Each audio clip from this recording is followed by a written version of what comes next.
Hello students, welcome to IMS Gate Academy. Today we have with us Shubham Sinha. He has secured an All India rank of 92 in PI branch. So welcome Shubham. कैसे हो आप? Thank you, sir. I am fine. Okay, Shubham. So first of all, many congratulations to you for achieving this achievement. It's a very good achievement for which many aspirants desire for. So first of all, Shubham, मैं आपसे ये पूछना चाहता हूँ कि आपने अपनी preparation कब स्टार्ट की, कोई स्पेशल स्ट्रेटेजी के साथ आपने प्रिपेयर किया और फाइनली आप अपनी प्रिपरेशन को कब तक एंड करते हैं? सर मैंने अपनी प्रिपरेशन 2021 में मैं ग्रेजुएट हुआ था, उसके बाद मैंने स्टार्ट करी थी। उस समय कोविड का समय था तो काफ़ी परेशानियां मुझे हुई थी, तो मैंने फिर धीरे धीरे स्ट्रेटजी बनाया और अपने बेसिक सब्जेक्ट से काम करना शुरू किया। जो हमारे basic strength of material, thermodynamics, ये सब जो सब्जेक्ट होते हैं, इस पे हमने काम करना शुरू किया और उसके बाद फिर धीरे धीरे मैंने उसको प्रोग्रेस किया और अल्टीमेटली अप्रॉक्स 1 and 1.5 ईयर में मेरा सिलेबस पूरा कंप्लीट हो गया था। और उसके बाद अगस्त 2022 के बाद मैंने फिर टेस्ट सीरीज स्टार्ट किया था, पार्ट टेस्ट देना और देन फिर फुल लेंथ टेस्ट देना। फिर फरवरी 2023 में मैंने एग्जाम दिया और फिर रिजल्ट आया। तो शुभम, यहाँ से मुझे ये इंपॉर्टेंट पता चल रहा है कि आपने जैसे स्ट्रेंथ ऑफ मटेरियल्स, थर्मोडायनेमिक्स, ये सारे जो बेसिक सब्जेक्ट्स हैं उस पे आपने काफी ध्यान दिया और इसी पे और आपने बोला कि आपको 1.5 इयर्स की अप्रोक्सीमेट आपको ड्यूरेशन लगी ये सारी चीजों को कंप्लीट करने में। तो readers can note down that he is taking approximately 1.5 years, which is fine. Yes, so 1 to 1.5 years anyone would take to complete his or her preparation. Fine. Shubham, मैं आपसे ये जानना चाहता हूँ कि जब आप अपने पीक प्रिपरेशन पे थे तो ऑन एन एवरेज आप कितने आवर्स दिन में पढ़ते थे? ये सब 7 to 8 average, on an average hour अगर आप पढ़ते हैं तो सफिशिएंट होता है डेफिनेटली अच्छा रैंक लाने के लिए गेट में। ओके, सो 7 to 8 आवर्स आप ऑन एन एवरेज आप रहो तो सही रहेगा। ऑब्वियसली कंसिस्टेंट भी रहना जरूरी है, कंसिस्टेंट नहीं रहोगे तो फिर ऐसा नहीं होना चाहिए कि 4 दिन मैंने 7-8 आवर्स पढ़ लिया और 2 दिन मैंने कुछ नहीं किया। सो इससे भी बात नहीं बनेगी। ओके, सो शुभम, आप मुझे ये बताओ कि मैथ्स और एप्टीट्यूड में आपका कोई स्पेशल अप्रोच रहा या रैंडमली आपने पढ़ा? नहीं सर, मैथ्स और एप्टीट्यूड जैसा कि पता है हमें 28 मार्क्स का गेट में आता है, जो कि 100 मार्क्स में अप्रोक्स 30% होता है, तो काफी वेटेज होता है। इसके लिए मैंने काफी अच्छा खासा टाइम दिया था मैथ्स में। मैथ्स के लिए बेसिक से मैंने स्टार्ट किया था, जो हर चैप्टर थे उनका बेसिक से स्टार्ट किया। जैसे इंटीग्रेशन है, अगर कैलकुलस का पार्ट है तो मैंने 12th का पहले पार्ट स्टार्ट किया। उसके बाद फिर मैंने सारे ब्रांचेज में जो प्रीवियस ईयर क्वेश्चन आए हुए थे उसको सॉल्व किया। उसी तरह मैंने सिमिलरली एप्टीट्यूड के हर एक चैप्टर को अच्छे से कवर किया, उसके बाद प्रीवियस ईयर सॉल्व किया, देन उसके बाद फिर उसका टेस्ट दिया। ये मेरी स्ट्रेटजी थी मैथ्स और एप्टीट्यूड की। सो मैं व्यूअर्स को ये बता दूं कि हम पीवाईक्यूज को सोचते हैं कि वो काफी इजी है, वो तो हो ही जाएगा। ऐसा नहीं करना है। We can clearly see that Shubham is saying that he has focused more on the PYQs of for mathematics and aptitude. उसने मैथमेटिक्स और एप्टीट्यूड पे काफी फोकस किया, that too on the PYQs। And most importantly Shubham ने अपने basics पे काम किया। तो basics, he has already told कि basics are very important. Integration, limits, functions, ये सारे काफी इंपॉर्टेंट टॉपिक्स हैं। बेसिक्स प्लस पीवाईक्यूज अगर आप कर लेते हो तो आप काफी एक अच्छे पोजीशन पे रहोगे और इसके बाद आप अपनी टेस्ट सीरीज दो, उससे आप मतलब उस पे आप जैसे भी परफॉर्म करो। तो वेरी गुड शुभम, ये आई होप कि ये सारे एस्पिरेंट्स, जो फ्यूचर एस्पिरेंट्स है, वो इसे देख रहे हैं और अपनी बेसिक्स पे वो काम करना जल्द से जल्द शुरू कर दें। तो very good Shubham, very good. So Shubham, core subjects में कोई आपकी स्पेशल अप्रोच रही? जैसा कि आपने कहा कि आप थर्मो पे ज्यादा फोकस किए, स्टॉर्म में ज्यादा फोकस किए, तो ऐसा था कि कुछ आपके फेवरेट सब्जेक्ट्स बन गए और उसे ही अपने टारगेट कर लिया था, कुछ नॉन फेवरेट सब्जेक्ट्स बन गए, ये सारे सब्जेक्ट्स में आपने इक्वल अटेंशन दिया? नहीं सर, एक्चुअली अगर आपको गेट में गुड रैंक लाना है, हर सब्जेक्ट को इक्वल वेटेज आपको देना होगा, हर को इक्वल टाइम आपको देना होगा, क्योंकि अगर किसी सब्जेक्ट से 2 मार्क्स के भी क्वेश्चन आ रहे हैं तो वो भी इंपॉर्टेंट रखता है आपको रैंक लाने में। तो मैंने सभी को इक्वल वेटेज दिया और सभी को इक्वल टाइम देकर डिवोट किया था। Very good, very good, very good. मेरे बहुत अच्छा लगा सुन के कि आपको, अगर आपको अच्छी मार्क्स लानी, अच्छी रैंक लानी है, तो कोई भी सब्जेक्ट, कोई भी टॉपिक छूटना नहीं चाहिए, सारी की सारी टॉपिक्स कवर करना चाहिए। Very good, very good Shubham. Shubham, मैंने अक्सर देखा है कि स्टूडेंट्स को ये डाउट आता है कि सर, अपनी प्रिपरेशन टाइम में जब हम प्रिपरेशन कर रहे हैं तो हम शॉर्ट नोट्स बनाएं कि नहीं बनाएं। अगर मैं, कोई बोलता है सर मैं बनाना चाहता हूं बट बना नहीं पाता हूं, और वो शॉर्ट नोट्स बनाते बनाते वो एक बुक बन जाती है, ऐसा लगता है कि मैंने ये एक बुक लिख दी है ऑन द फनीयर साइड। तो शुभम, आप मुझे ये बताओ कि क्या आपने शॉर्ट नोट्स बनाया? अगर बनाया तो वो कैसे आपने बनाया, और वो आपको कैसे हेल्पफुल किया आपके through out your preparation tenure में? यस सर, बहुत अच्छा पॉइंट आपने बोला। शॉर्ट नोट्स किसी भी एग्जाम में सक्सेसफुल करने के लिए बहुत जरूरी होता है। अगर हम शॉर्ट नोट्स नहीं बनाएंगे तो जनवरी का जो मंथ होता है, जब हम रिवीजन करते हैं, तो उस समय हमें काफी प्रॉब्लम आती है। तो जैसे मैंने एक सब्जेक्ट पढ़ा, जैसे थर्मोडायनेमिक्स हम पढ़े, उसका शॉर्ट नोट में आपका आ जाना चाहिए मैक्सिमम हार्डली 5 पेजेस में। उसमें आपका इंपॉर्टेंट फॉर्मूला, सबसे पहले जो जो जो इंपॉर्टेंट फॉर्मूलाज हैं वो रहेगा। उसके बाद कुछ ऐसे कंसेप्ट जो कि काफी इंपॉर्टेंट होते हैं, जो कि आप सब्जेक्ट पढ़ लेंगे तो आपको पता चलेगा। तो वो कंसेप्ट प्लस फॉर्मूला, इतना अगर आप नोट्स में लिख लेते हो तो वो आपको रिवीजन के समय काफी हेल्प करेगा। आपको वो बल्कि भी नहीं होना चाहिए। अगर बल्कि हो गया तो आप रिवीजन के समय, आपको 12-13 सब्जेक्ट जब रिवीजन करना पड़ता है तो काफी हेक्टिक हो जाता है। इसलिए अगर आप शॉर्ट शॉर्ट, इसीलिए उसका नाम शॉर्ट नोट। तो अगर ये हम करते हैं तो बहुत सही रहता है रिवीजन के लिए।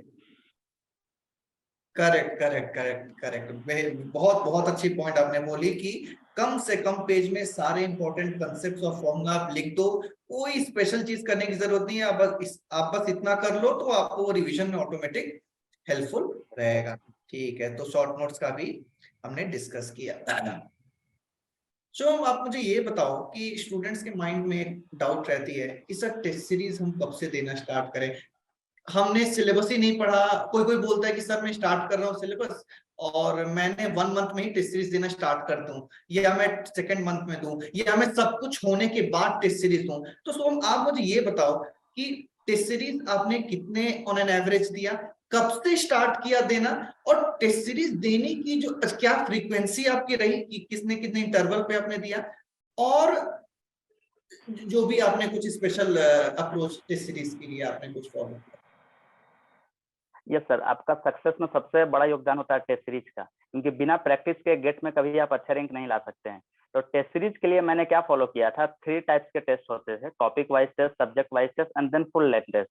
तो स्टूडेंट क्या कर सकते हैं, एक सब्जेक्ट पढ़ लिए, उसका अच्छा से रिवीजन कर लिया, देन उसका सब्जेक्ट वाइज टेस्ट दे दिया। इससे वो सब्जेक्ट के बारे में हमें पता चल गया। वैसे ऐसे करके सारे सब्जेक्ट का हम सब्जेक्ट वाइज टेस्ट दे देंगे, और उसके बाद हम फुल लेंथ टेस्ट शुरू करेंगे। तो मैंने क्या किया था, लगभग अगस्त के समय 2022 में अगस्त के समय मैंने सब्जेक्ट वाइज टेस्ट शुरू किया था देना। जैसे जैसे मेरा सब्जेक्ट कंप्लीट हो रहा था, और नवंबर तक मैंने सब्जेक्ट वाइज टेस्ट कंप्लीट कर दिया था। इसके बाद फिर मैंने दिसंबर और जनवरी में फुल लेंथ टेस्ट दिया था। फुल लेंथ टेस्ट अगर आप 13 to 15 अप्रोक्स अगर देते हैं सही से, तो सफिशियंट होता है गेट में अच्छी रैंक लाने के लिए फुल रिवीजन के साथ। लेकिन फुल लेंथ टेस्ट देने के पहले आपको सारा सिलेबस कंप्लीट होना चाहिए, आपके पास सारे फॉर्मूलेज याद होने चाहिए, सारे इंपॉर्टेंट पॉइंट शॉर्ट नोट्स आपका रिवीजन हो जाना चाहिए। उसके बाद आप फुल लेंथ टेस्ट देंगे तो आपको बहुत हेल्पफुल मिल रहेगा। और शायद यही वहां पे इंपॉर्टेंट हो जाता है कि आपने जो शॉर्ट नोट्स बनाए हैं, फुल लेंथ टेस्ट के पहले आप वो एक बार देख लें, रिवाइज कर लें, और फुल लेंथ टेस्ट में जाके बैठे, इससे आपको कॉन्फिडेंस भी रहेगी। तो बहुत इंपॉर्टेंट पॉइंट है कि आप अपने जैसे जैसे सब्जेक्ट खत्म करते जाते हो, अब सब्जेक्ट टेस्ट देते जाओ, इसमें कोई प्रॉब्लम नहीं है। इससे आप रिवीजन टच में भी रहोगे, सब्जेक्ट के रिवाइज भी करते रहोगे, और जैसे कि आपकी पूरी सिलेबस खत्म हो जाती है, या फिर 80% 90% हो जाती है, तो आप एफएलटी दे सकते हो। और जैसे कि शुभम ने कहा कि दिसंबर जनवरी के मंथ में इन्होंने काफी एफएलटीज दिया, और जैसे कि ये बताया कि 10 to 15 आप दे दो, it should be enough to get the confidence, right? बहुत अच्छी पॉइंट, बहुत अच्छी पॉइंट। ठीक है शुभम, कभी कभी क्या होता है कि स्टूडेंट दिसंबर तक, नवंबर तक काफी अपने जोश में रहता है, काफी इंथुजियाज्म के साथ पढ़ता है, बट आप जानते हो कि जैसे जैसे एग्जाम पास आते जाता है, उसका मोरल डाउन होते जाता है। जनवरी के मंथ में कोई कोई स्टूडेंट गिव अप कर देते हैं, और सबसे क्रूशियल मंथ मेरे हिसाब से जनवरी ही है, जहां पे बहुत रिवीजन की जरूरत है, कूल रहने की जरूरत है, काम रहने की जरूरत है। तो मैं आपसे ये पूछना चाहता हूं कि आपकी जनवरी में कोई स्पेशल स्ट्रेटेजी रही, या आप अपने उस मंथ में आपने क्या किया, कैसे रिवाइज किए, कोई नए टॉपिक्स पढ़े क्या, या जो भी आपने पढ़ा उसे रिवाइज किया? तो इसके बारे में आप कुछ बताइए हमें। यस सर, अच्छी रैंक लाने के लिए जनवरी का मंथ सबसे इम्पोर्टेंट होता है गेट एस्पिरेंट के लिए। तो जनवरी के मंथ में मैंने एक स्पेशल स्ट्रेटजी फॉलो की थी। जनवरी के मंथ में थोड़ा सा आप हेक्टिक शेड्यूल नहीं रख सकते, आप लाइट शेड्यूल रखना चाहिए ताकि आपके माइंड पर प्रेशर ना पड़े, और उस समय आपका ये शॉर्ट नोट्स जो आपने बनाया है बहुत हेल्पफुल रहेगा। तो उसमें मैं क्या करता था, शॉर्ट नोट्स रिवाइज करता था सारे सब्जेक्ट का। देन आप फुल लेंथ टेस्ट की थोड़ी फ्रीक्वेंसी बढ़ा सकते हैं, पहले आप वीक में 2 दे सकते हैं, आप वीक में 3 दे सकते हैं, और फुल लेंथ टेस्ट देने के बाद उसको एनालाइज करना जो सबसे इंपॉर्टेंट है। वो टेस्ट को मैंने एनालाइज किया कि मेरी मिस्टेक्स कहाँ हो रही है, और मिस्टेक्स को एनालाइज करके मैंने उसको नोट डाउन किया। वो मिस्टेक्स मैं नेक्स्ट टेस्ट देने के पहले पढ़ता था, उससे सीखता था, और फिर देन शॉर्ट नोट्स रिवाइज करके मैं टेस्ट देता था। और मैंने नया कुछ नहीं पढ़ा। जनवरी के मंथ में आपको नया कुछ नहीं पढ़ना है, आपका जितना सिलेबस हुआ है, अगर आपने अच्छी से तैयारी की है, आपका सिलेक्शन होगा, आपका अच्छा रैंक आएगा। बस बहुत इंपॉर्टेंट पॉइंट कि टेस्ट देना ही काफी नहीं है, उसे एनालाइज भी करना है, और अगले टेस्ट देने के पहले आप अपनी पहले गलतियों को एनालाइज करो, उसे शॉर्ट नोट्स में ऐड करो, और फिर रिवाइज देके अगले टेस्ट में बैठो। माय डियर फ्रेंड्स, ये जितना कहने में इजी है उतना करने में भी डिफिकल्ट है, तो आप इसे जरूर फॉलो करें, इसे नोट डाउन जरूर करें। ठीक है, एनालाइज एनालाइज एनालाइज बहुत इंपॉर्टेंट, एनालिसिस बहुत इंपॉर्टेंट हो जाता है अगर आपको अच्छी रैंक लानी है, वरना एक बार बार गलतियां करके क्या फायदा अगर आप उससे नहीं सीखोगे तो। ठीक है, तो शुभम काफी अच्छा, आपकी काफी अच्छी आपकी स्ट्रेटेजी रही लास्ट मंथ में। शुभम आप मुझे ये बताओ कि जब आप एग्जाम दे रहे थे तो कुछ स्पेशल स्ट्रेटजी के साथ आप एग्जाम देने उतरे थे क्या? आपके माइंड में था कि मुझे ये सब्जेक्ट्स को पहले अटैक करना है, या आप रैंडमली वन से करते गए, जैसे जैसे क्वेश्चंस आपके सामने आते गए? उसके बारे में आप कुछ हमें बताइए। सर, यही चीजें हमें टेस्ट सीरीज से सीखनी है। जब हम फुल लेंथ टेस्ट देते हैं जनवरी के मंथ में, तो हमें सारी स्ट्रेटजी देख लेनी चाहिए कि हम किस तरह से अटेम्प्ट करें पेपर को, ताकि बेटर आउटपुट निकले। तो मैंने अटेम्प्ट करना शुरू किया था क्वेश्चन नंबर 1 से, जो एप्टीट्यूड का हमारा क्वेश्चन रहता है उससे। और हर लोग अपने अपने तरह से अटेम्प्ट कर सकते हैं जैसे उन्हें बेटर लगे। तो मेरा अटेम्प्ट था 1 से 65 तक जाना है। शुरू में जो क्वेश्चन डायरेक्ट बने वो बनाना है, जिसमें फंस जाए हम उसको छोड़ देना है। उसके बाद उसको मार्क्स पर रिव्यू कर देना है। उसके बाद सेकंड राउंड में जब हम जाएंगे तो उस क्वेश्चन को अटेम्प्ट करेंगे, और फिर जो नहीं बना उसको छोड़ देंगे। ये सारी चीजें जब हम फुल लेंथ टेस्ट देते हैं, हमें यही सब चीजें देखनी है। सिर्फ टेस्ट के मार्क्स नहीं देखने हैं, मार्क्स मैटर नहीं करता है, मैटर करता है हम कैसे अटेम्प्ट करते हैं पेपर को। 2 राउंड में हम अटेम्प्ट करते हैं, 3 राउंड में अटेम्प्ट करते हैं, तो जिससे हमें काफी अच्छी रहती है। उस दिन हमको कुछ नया नहीं लगेगा, हमारा सारा प्रैक्टिस रहता है पहले से। Very good, very good. So इसमें काफी इंपॉर्टेंट पॉइंट्स शुभम ने कहा कि आप जब टेस्ट देते हो तो आपको खुद ही पता चल जाता है कि आपके लिए सबसे बेस्ट अप्रोच क्या है। किसी के लिए कोर सब्जेक्ट से स्टार्ट कर सकता है, किसी के लिए होगा कि मैं मैथ से स्टार्ट करूंगा, किसी के लिए होगा कि वो जिसमें कंफर्टेबल उससे स्टार्ट करे। तो अपनी अपनी वो स्ट्रेटेजी होगी, थिंकिंग होगी, और ये सब पता चल जाएगा जब आप टेस्ट देने लोगे। तो टेस्ट सीरीज की बस इंपॉर्टेंस बहुत ज्यादा है, तो आपको इसे इग्नोर नहीं करना है। और जैसे कि इन्होंने बताया कि किसी क्वेश्चन पे अटक नहीं जाना है, अगर नहीं बन रहा है तो आप आगे बढ़ो, फिर उस पे आओ।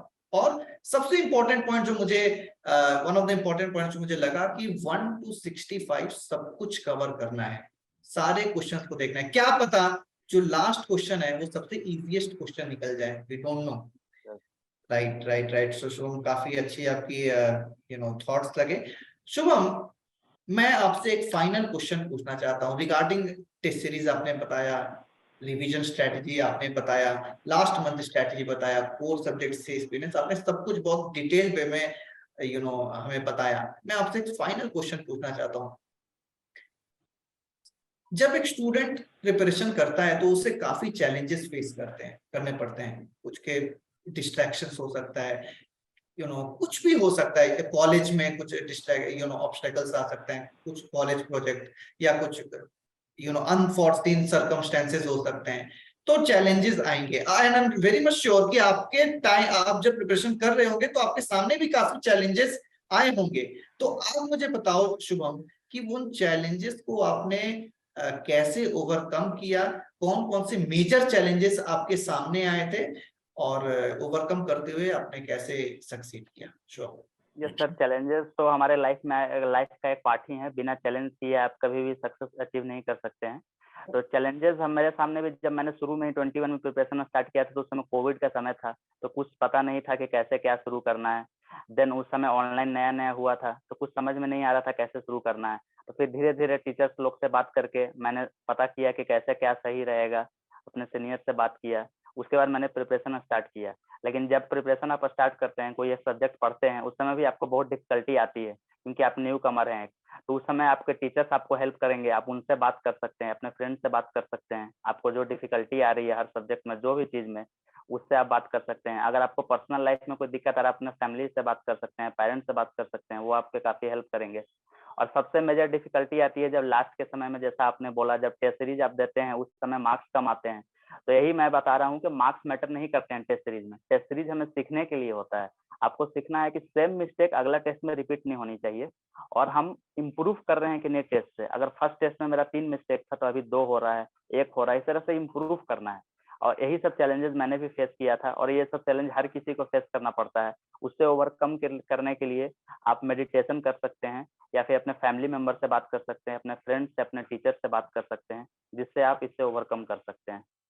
वेरी गुड शुभम, बहुत अच्छी आपने बात कही कि अगर चैलेंजेस आ रहे हैं, दिक्कत आ रहे हैं, तो अपने दोस्तों के साथ शेयर करो, अपने क्लोज फ्रेंड्स के साथ, पेरेंट्स के साथ शेयर करो, मेडिटेशन करो और उसे ओवरकम करो। चैलेंजेस तो रहेंगे ही रहेंगे। और जैसे कि इसने बार बार शुभम ने फोकस किया कि टेस्ट सीरीज से आपको काफी सीखना है, उससे मार्क्स पे नहीं जाना है। हाँ बिल्कुल, मार्क्स कम आएंगे, इनिशियल में आपको लगेगा कि आपने कुछ नहीं पढ़ा, बट ऐसा नहीं है। टेस्ट सीरीज का मकसद बस मार्क्स ही नहीं है, आपको वो काफी काफी हिडन चीजें के बारे में आपको बेनिफिट मिलेगी, जैसे जो कि आपको डायरेक्टली एग्जाम हॉल में ही उसका बेनिफिट मिलेगा। तो शुभम वेरी गुड। और शुभम के सामने भी चैलेंजेस थे, जैसे किसने बताया कोविड टाइम सबके लिए ही चैलेंजिंग था, तो इसके लिए भी चैलेंजिंग था, बट शुभम ने उसे ओवरकम किया और फाइनली शुभम ने सक्सीड किया। तो माय डियर फ्रेंड्स, चैलेंजेस आपके सामने रहेंगे, but we have to overcome it and succeed it like the way Shubham has done. तो शुभम, मैं आपके ज्यादा टाइम नहीं लूंगा, दिस इज योर मोमेंट। आपने बहुत अच्छी अचीवमेंट की है यहाँ पे, और मैं फिर से आपको हार्टिएस्ट कॉन्ग्रेचुलेशंस बोलना चाहता हूँ। आई एम श्योर कि आप अपने फ्यूचर में बहुत अच्छा करोगे, और मोस्ट इंपॉर्टेंटली हमारे जो व्यूअर्स हैं उनको बहुत फायदा मिले शुभम के इस एक्सपीरियंस से, इस टॉक से, यही मैं आशा करता हूं।